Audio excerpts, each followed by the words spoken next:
नमस्कार दोस्तों।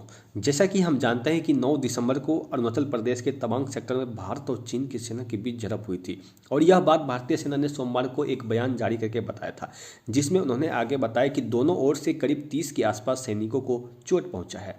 इससे पहले भी हम जानते हैं कि 15 जून 2020 को लद्दाख की गलवान घाटी में दोनों देशों के सैनिकों में हिंसक झड़प हुई थी।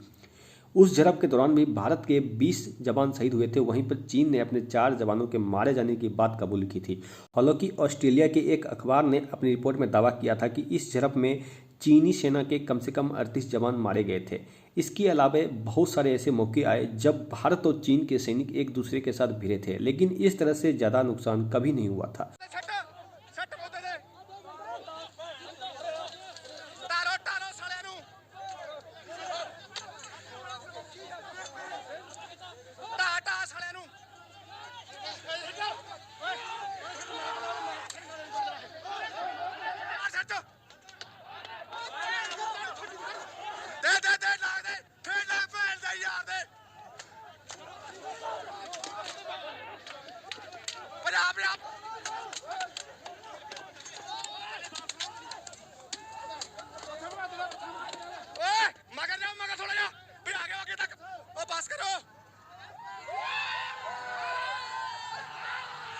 लेकिन जब से भारत और चीन के बीच बातचीत खत्म हुई, भारत और चीन के बॉर्डर पर तनाव बना हुआ है। अगर हम इस झड़प के कारण को देखें तो मुख्य रूप से चीन जिम्मेदार है, क्योंकि एक रिपोर्ट में दावा किया गया है कि धीरे धीरे चीन अपने आसपास के देशों के जमीन को कब्जा कर विस्तारवादी सोच को आगे बढ़ाना चाहता है, और चाहे उसके सामने कैसे भी हालात हो, वह हमेशा विस्तारवादी सोच ही रखेगा। यही कारण है कि चीन की 22,117 किलोमीटर की लंबी सीमा 14 देशों से लगती है।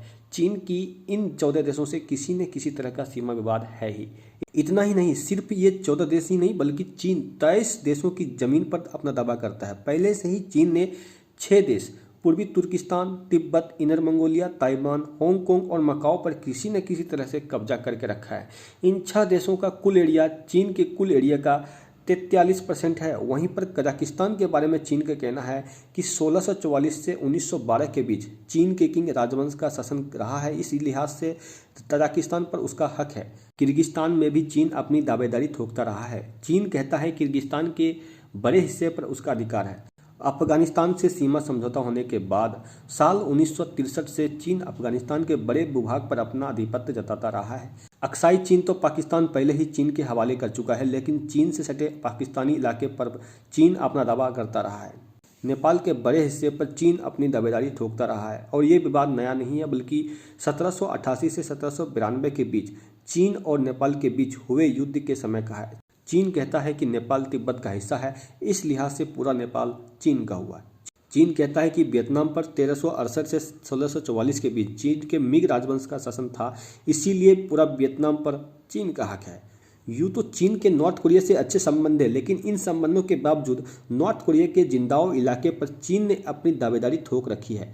और जैसा कि हम जानते हैं कि रूस से यूँ तो चीन के संबंध फिलहाल अच्छे हैं, लेकिन रूस के साथ लगती हुई 1,60,000 वर्ग किलोमीटर की सीमा पर चीन अपनी दावेदारी ठोक रखा है। चूंकि विस्तारवादी सोच के कारण चीन भी जानता है कि कभी न कभी किसी देश के साथ युद्ध जैसी स्थिति बन सकती है। ऐसे में चीन अपने देश में हथियार के जखीरे बढ़ा रहा है। ऐसे में पूरे एशिया में चीन से सटे भारत ही एकमात्र देश है जो हर वक्त चीन के विस्तारवादी सोच को जवाब देता है। लेकिन यह हमारे लिए नाकाफी है, बल्कि इसके अलावा भारत को चीन के साथ सटे सभी देशों के साथ एक ग्रुप बनाना चाहिए, जिसमें जब भी चीन घुसपैठ करने की कोशिश करे, इन ग्रुप के द्वारा चीन पर एक्शन लिया जा सके। और इसके साथ साथ भारत को इन देशों को एक रणनीति के तहत चीन के साथ युद्ध की स्थिति में कैसे निपटा जाए, उस पर काम करना चाहिए। ऐसे में दोस्तों, आपको क्या लगता है, चीन के विस्तारवादी सोच के कारण भारत के रिश्ते चीन के साथ कभी बेहतर हो सकते हैं या नहीं? कमेंट करके बताएं। यदि दोस्तों यह वीडियो आपके काम आए तो इस वीडियो को लाइक कर दीजिए। यदि आपको इसी तरह की वीडियो देखनी है तो इस चैनल को सब्सक्राइब कर लीजिए। तो मिलते हैं एक अगले वीडियो में, तब तक के लिए धन्यवाद।